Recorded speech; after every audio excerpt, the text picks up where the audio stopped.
ये वीडियो में मैंने आपको एम के मूव करने का कंडीशन बताया था। आइए कुछ सवाल बताते हैं। इसमें एम ये 5 kg और ये 7 kg। Calculate acceleration. तो सबसे पहले हम क्या चेक करेंगे, इस 5 kg के अगेंस्ट में इस एम का मिनिमम और मैक्सिमम वैल्यू कितनी है।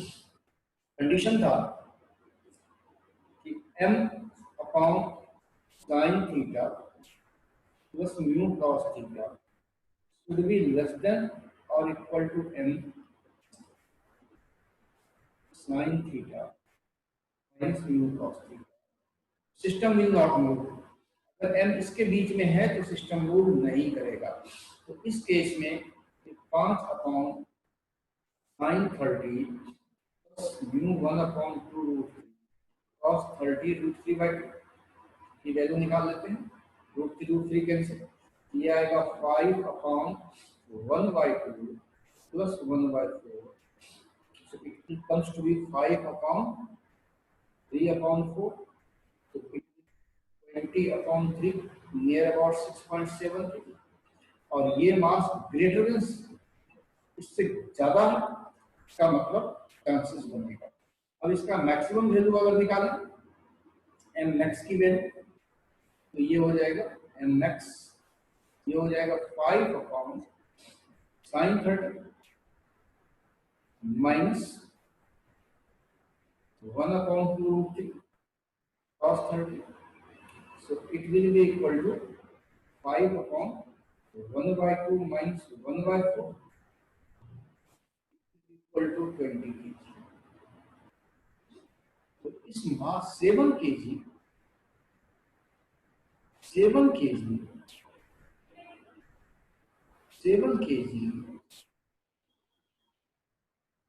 lie between means 6.7 less than 7 less than 20 है। ये मास जो है 7 kg के बीच में आ रहा, ये मास, ये वैल्यू आपका कितना आया 6.7, ये आया 20 के, मास दिया हुआ 7 के, इसके बीच में है, system will not move.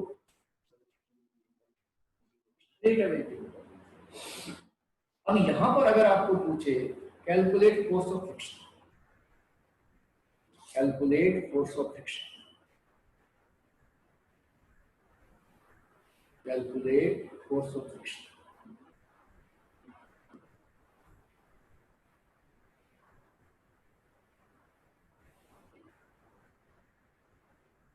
N m g, ये आपका 30 डिग्री है, तो इधर एम जी साइन 30 लेगा, एम जी साइन 30। इस सवाल में एक बहुत इंपॉर्टेंट चीज है कि फ्रिक्शन का डायरेक्शन क्या है। ठीक है, तो अब यहां पर देखिए आप इस केस में ये m है, ये 5 kg, 50। अगर सिस्टम रेस्ट पे है तो t कितना आएगा 5 न्यूटन, 50 न्यूटन। और यहां पर आप देखें mg sin 30 की वैल्यू हो जाएगा 7 into 10 into 1/2, that is 35 newton. So ये t 50 न्यूटन और ये 35 न्यूटन। तो बोर्डिंग टेंडेंसी ऊपर जाने की होगी, तो फोर्स ऑफ फ्रिक्शन नीचे होगी। यहां पर अगर आपने force of friction equal to mu n लिख दिया, that is mu mg cos theta, तो ये आपको यू विल अकॉर्डिंग 0 मार्क्स, क्योंकि यहां पर force of friction mu n के बराबर नहीं है। 1 upon t not equal to 1 upon 2 root 8 7 into 10 into root 70 upon 4, it is not equal to 70 upon 4। ठीक है, ये क्यों ऐसा है आगे के वीडियो में डिस्कस होगा। यहाँ पर फोर्स ऑफ फ्रिक्शन के लिए क्या करेंगे, बॉडी मूव नहीं करेगा, तो T will be equal to mg sin 30 plus mu, so T आया 50 newton, mg sin 30 35 newton plus mu n, force of friction, so force of friction will be here 15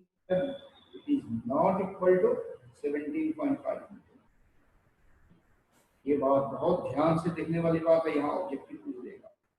इस case में force of friction 15 newton होगा, Fs will be equal to 15 Newton.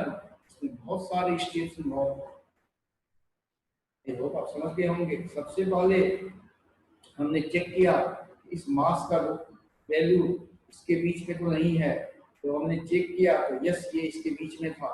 हमने ये conclude कर लिया कि system move नहीं करेगा, इस ए का वैल्यू 0, ए का वैल्यू 0 हो गया। अब सवाल है फोर्स ऑफ फ्रिक्शन कितना है। आमतौर पर आप क्या बोलते हैं कि force of friction equal to mu है, और इस केस में ये force of friction mu n के बराबर नहीं होगा। क्यों नहीं होगा, ये नेक्स्ट सवाल में डिस्कस करेंगे। आइए मैं डिस्कस कर देता हूँ, ठीक है। और यहाँ पर जब हमने सिस्टम को रेस्ट पे किया तो हमने देखा force of friction 15 Newton means इस केस में आपको ऐसा ऑब्जेक्टिव पूछेगा। अब मान लीजिए ये 10 केजी और ये 20 केजी, कैलकुलेट स्टेप वन में सबसे पहले क्या चेक करेंगे, m upon sine theta plus mu cos theta कितना आ रहा है, and m upon sine theta cos theta कितना आ रहा है। एम हमारा ये है। अगर ये मास इसके बीच में लाई किया तो body will not move. Equal to 10 upon sine 30 plus 1 upon 2√3 cos 30, so it is equal to 10 upon 3 upon 4, same as before. ये हो जाएगा 40 अपॉन 3, तो ये आ जाएगा 13.3। का वैल्यू निकालें, ये 10 upon 1/2 minus 1/4 same as before आएगा, ये आएगा 40। ये जो है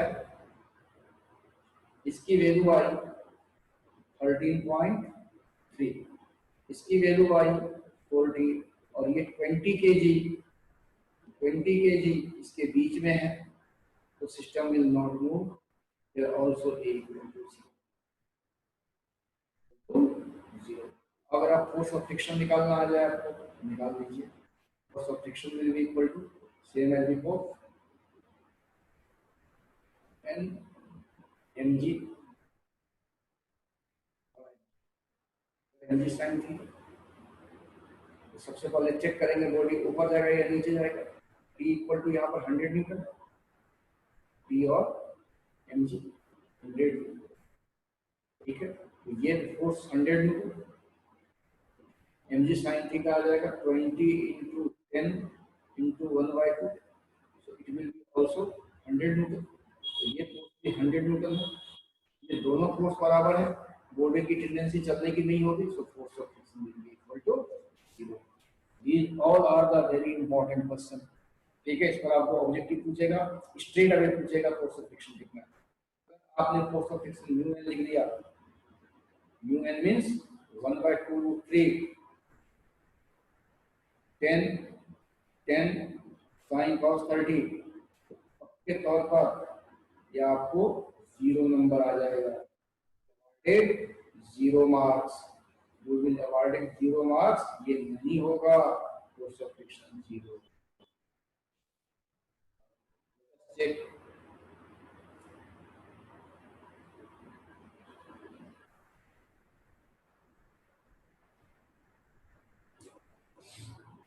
चेक, ये 10 केजी और ये भी 10 केजी।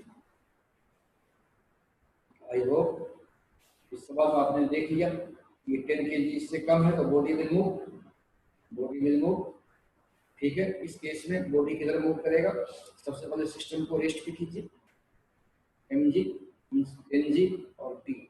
सिस्टम अगर रेस्ट पे है तो टी आपका 100 न्यूटन, इसमें देखिए ये एन, ये एम जी,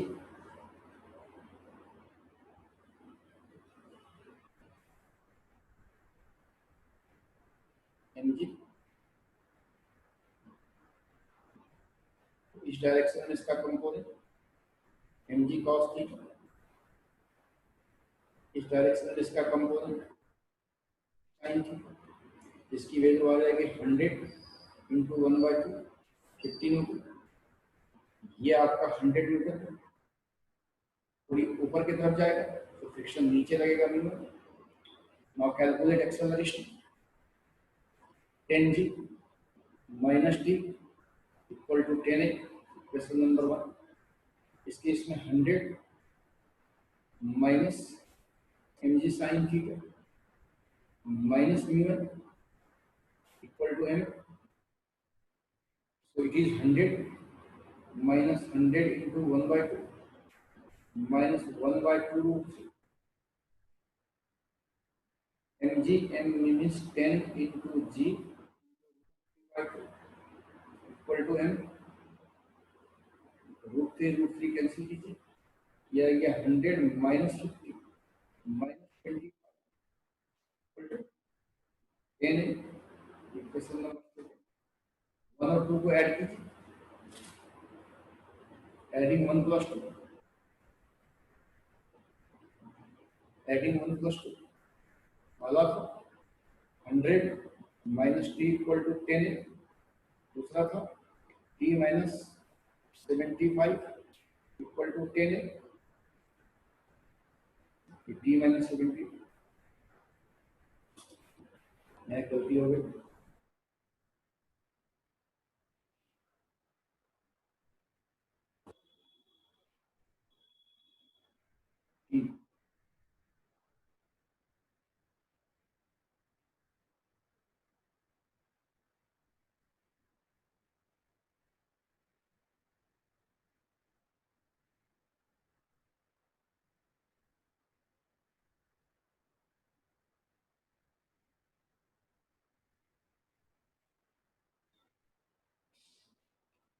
इस सवाल में ये मास 10 kg है और ये मास 10 kg है। तो पिछले सवाल में हमने इंश्योर किया था कि जो मिनिमम वैल्यू है इनका वो 13.3 होना चाहिए, मैक्सिमम 40 होना चाहिए, तभी सिस्टम मूव करेगा। इस सवाल में ये मास 10 kg है, मींस 10 इज लेस देन 13.3, तो ये ब्लॉक मूव करेगा।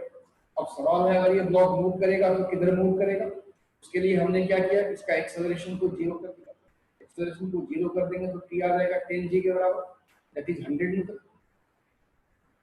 अब यहाँ पर अगर हम mg sin थीटा की वैल्यू निकालते हैं, m हमारा 10 kg है, तो 10 into 10 कितना हो जाएगा 100 sin theta 1/2 that is 50 Newton. तो यहाँ पर टेंशन की वैल्यू इस mg sin थीटा से ज्यादा है, tension greater than mg sin theta है, तो ब्लॉक विल मूव अप। अगर ये अप करेगा तो फ्रिक्शन नीचे लगेगा।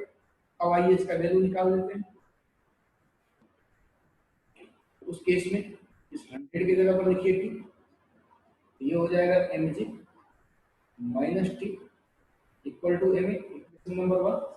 दूसरे वाले ब्लॉक के लिए t minus mg sin theta minus mu N equal to m. Second 1 और 2 को ऐड कीजिए, 1 और 2 को ऐड करेंगे तो टी और टी कैंसिल हो जाएगा, so it will be equal to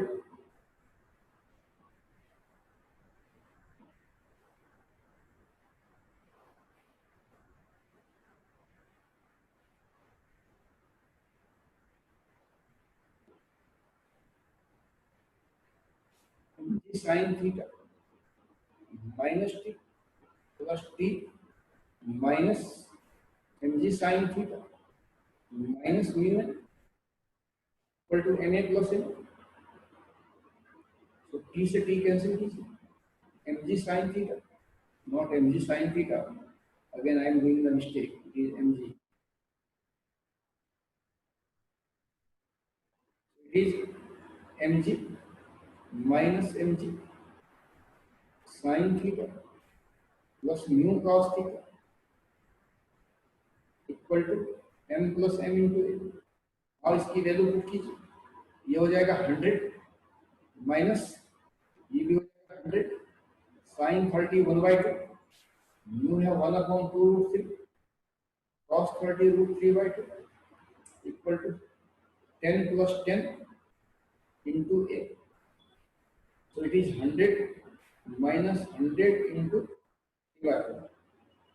equal to 20. So it is 20. It is 100 minus 75 equal to 28. A will be equal to 25 upon 20, that is 5 upon 4. I hope आप समझ गए होंगे। इस सवाल में यही पेच होता है कि सबसे पहले आपको मिनिमम और मैक्सिमम वैल्यू चेक करना है, ये वैल्यू चेक, ठीक है। आइए कुछ और बनाते हैं। इसमें क्या आया था, मैक्सिमम 40, मैक्सिमम 40 आया था, इसको हम 40 से बढ़ा देते हैं। अब इसको 50 kg कर देते हैं, इसको 10 kg कर देते हैं। इसमें आप देखें n m g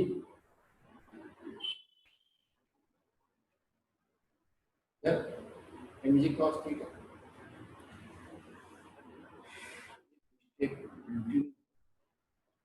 m g, इधर एम जी कॉस थीटा हो जाएगा, ये एंगल आपका थीटा,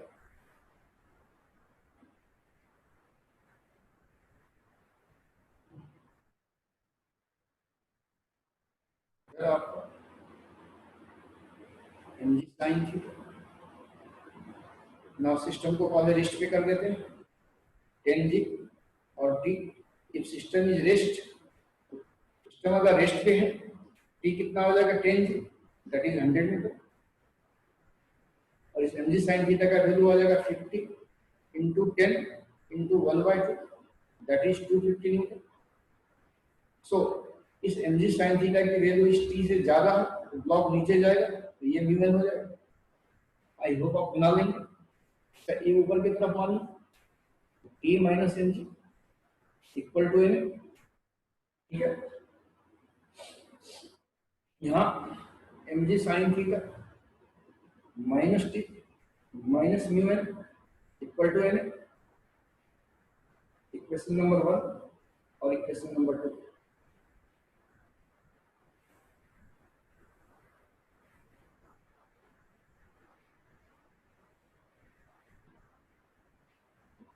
वन और 2 को ऐड कीजिए,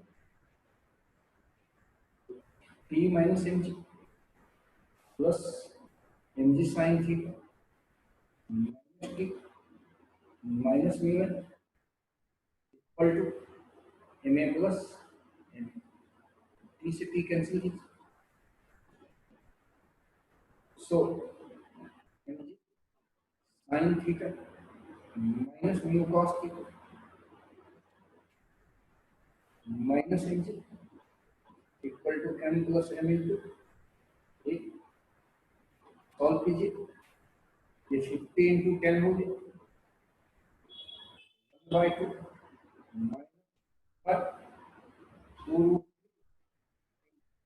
बाई 2 cos 30 का value minus 100 equal to 60, so it is 500 into 1/4। 1/4 कैसे, रूट 3 कट जाएगा, तो 1/2 comes to be 1/2 minus 1/4 minus 100 equal to 60. So it is 25 equal to 68. So A will be equal to 25 5 12 meters. I hope आप समझ गए होंगे। आप क्या देख रहे हैं, इस सवाल में सिर्फ आपको ये चेक करना है कि इस दोनों मास का रिलेशन है, ये कंडीशन सबसे पहले। ठीक है, सी एनएफ एग्जांपल हो गया, ठीक है। आप समझ जाएंगे कि सवाल किस तरीके से बनाते हैं, ठीक है। अब जैसे एक सवाल और कर देते हैं, जैसे मान लीजिए 3 kg और ये मान लीजिए कैलकुलेट फोर्स ऑफ फ्रिक्शन,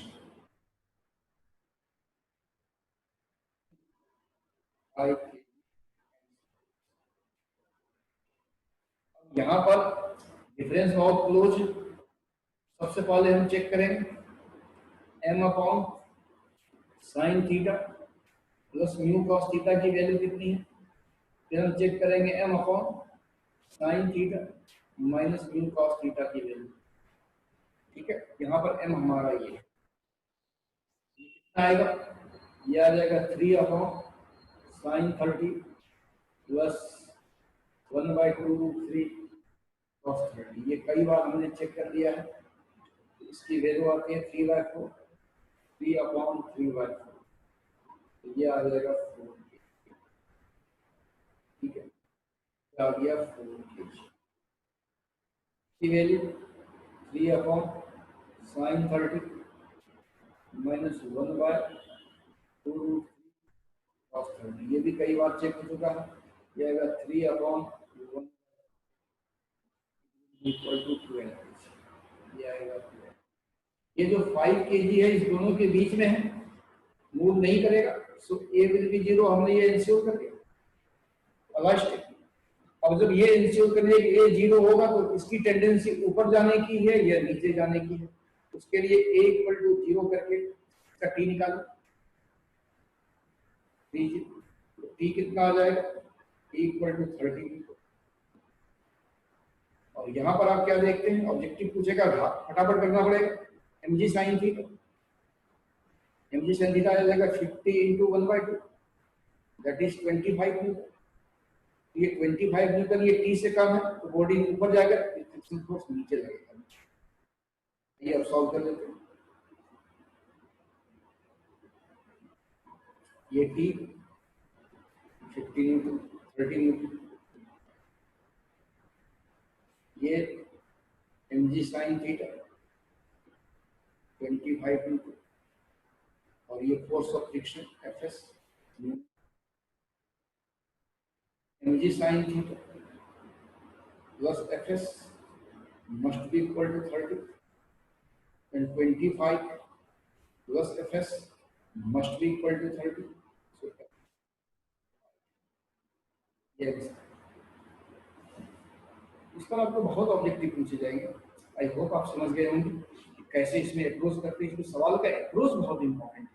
अगर उसमें आपने गलती कर दी, अगर आपने ये वैल्यू कैलकुलेट नहीं किया, सपोज आपने पहले ही एक क्रिएट कर दिया, तो सवाल में मैक्सिमम चांस की गलती होता है। बाकी नेक्स्ट वीडियो में हम और बेसिक सवाल बनाएंगे। ठीक है, आई होप आप समझ गए होंगे।